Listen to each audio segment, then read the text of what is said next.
Pagi di Taiwan akan selalu punya cerita. Ada sesuatu yang menyenangkan dari memulai hari lebih cepat. Kita jadi bisa lihat lalu lalang masyarakat lokal yang sedang bersiap menjalani kesehariannya. Kelihatannya sibuk, tapi suasananya tetap terasa bersahabat, seperti kota yang memulai hidup dan menyambut kita dengan caranya sendiri. Rasanya tuh aku ikut numpang hidup sebentar di ritme mereka. Maklum, jadi turis dadakan di negeri yang ternyata isinya orang Indonesia juga. Hari ketiga di Taiwan, aku mau ke Yamingshan Grassland, sebuah padang rumput yang luas yang cuma sekitar 1,5 jam dari pusat kota Taipei.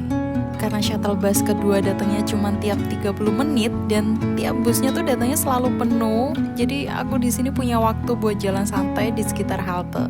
Di sini tuh enaknya area tunggu biasa pun jadi terasa nyaman karena taman-tamannya juga terawat, jalannya sepi, udaranya bersih, dan kadang aku lupa aja sih kalau aku tuh cuma lagi nunggu bus. Setelah hampir 1 jam nunggu, akhirnya shuttle bus kedua pun datang. Jalur berliku dan naik turun khas jalan menuju pegunungan, jadi siap-siap agak sedikit pusing ya. Dan beneran aja memulai trip pagi hari memang paling enak. Begitu sampai di Yamingshan, tempatnya masih sepi banget. Udara dingin, rumput terhampar luas, dan cuma ada beberapa orang yang datang dengan mobil pribadi. Rasanya kayak punya ruang sebesar itu tuh hanya untuk diri sendiri gak sih? Makin siang makin rame. Soalnya mungkin transportasinya dari kota ke sini tuh kan lumayan susah ya kalau nggak punya mobil pribadi. Jadi nunggu bisnya juga agak lama sih.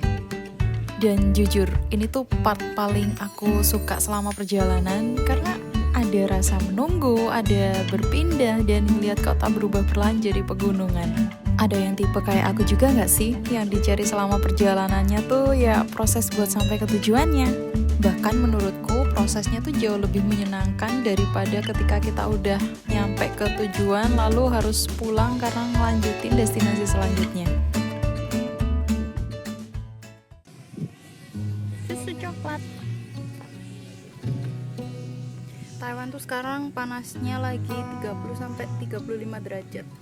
Jadi di padang rumput ini tempat yang paling dingin selama aku di Taiwan ya. Jadi aku berani agak piknik ya, walaupun dilihatin sama orang-orang nggak ada yang piknik sebenarnya. Oh iya, fun fact-nya, Yamingshan Grassland ini terbentuk dari aktivitas vulkanik ribuan tahun yang lalu. Dan di musim tertentu, kabut tuh turun tipis-tipis, bikin pemandangannya tuh kayak lagi di dunia lain. Hening, luas, dan punya karakternya sendiri.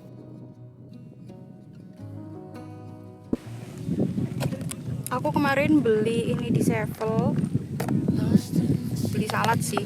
Saya kemarin udah makan nasi. By the way, di Taiwan tuh nggak tahu ya, kenapa banyak banget orang Indonesia.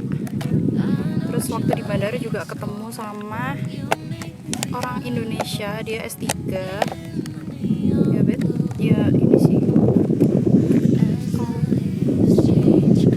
Random sih kadang malam-malam gitu ya, disapa sama orang Indonesia, katanya lu kok pulang mbak gitu. Terus aku kaget, ini lagi di mana sih kok banyak banget orang Indonesia di Taiwan. Ini salad kemarin katanya sih kentang ya, mashed potato.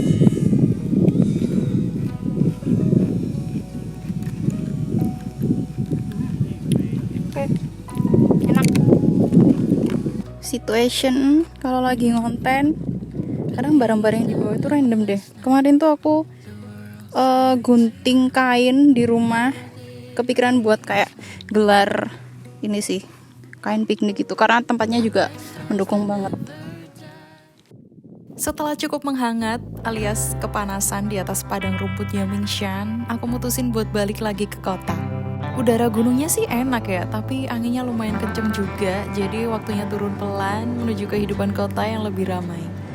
Planningku selanjutnya setelah ke Yamingshan, aku pengen mampir ke sebuah kafe namanya David dan Alpaka. Ini tuh kafe yang beneran di dalamnya ada alpaka lagi mondar-mandir. Tapi sebelum masuk harus jalan kaki dulu dari halte sekitar 15 menit lewat gang kecil yang adem banget. Ternyata di dalam gang tuh banyak cafe juga dan rasanya kayak nemuin hidden spot yang tenang. Dan salah satunya ya ini, Cafe Alpaka ini. Unik banget deh. Sebelum main sama alpaka, kita harus order dan di sini ada minimal order sekitar Rp150.000. Menurutku wajar sih ya, soalnya mereka tuh bener-bener dirawat alpakanya dan lucu. Kalau masih pagi antara jam 7 sampai jam 12 siang, alpakanya tuh dilepasin di luar buat menghangat. Nanti pas siang hari dia dimasukin lagi ke dalam kafe buat ngadem. Polanya kayak manusia banget gak sih? Awalnya aku kira alpakanya tuh kayak bakal sedikit agresif dan takut orang, tapi ternyata enggak, mereka cuek-cuek manis gimana gitu.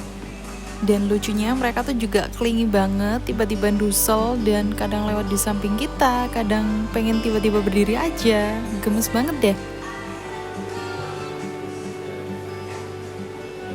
Ya udah deh alpaka, aku harus balik lagi ke kota. Sebelum balik ke penginapan, aku mampir ke Rongjin Tea House. Tempatnya sih cantik ya, konsep ala Jepang-Jepang gitu. Tapi entah kenapa kok di sini rasanya sepi banget, gak ada orang. Tapi jatuhnya jadi lebih tenang sih.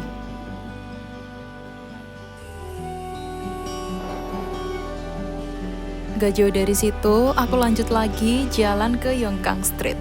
Semacam area anak muda yang penuh restoran dan kafe lucu. Karena masih siang dan panas, mampir beli milk tea buat ngadem dulu kayaknya pilihan yang pas. Di Taipei tuh kafenya lucu-lucu dan punya vibes yang bikin betah.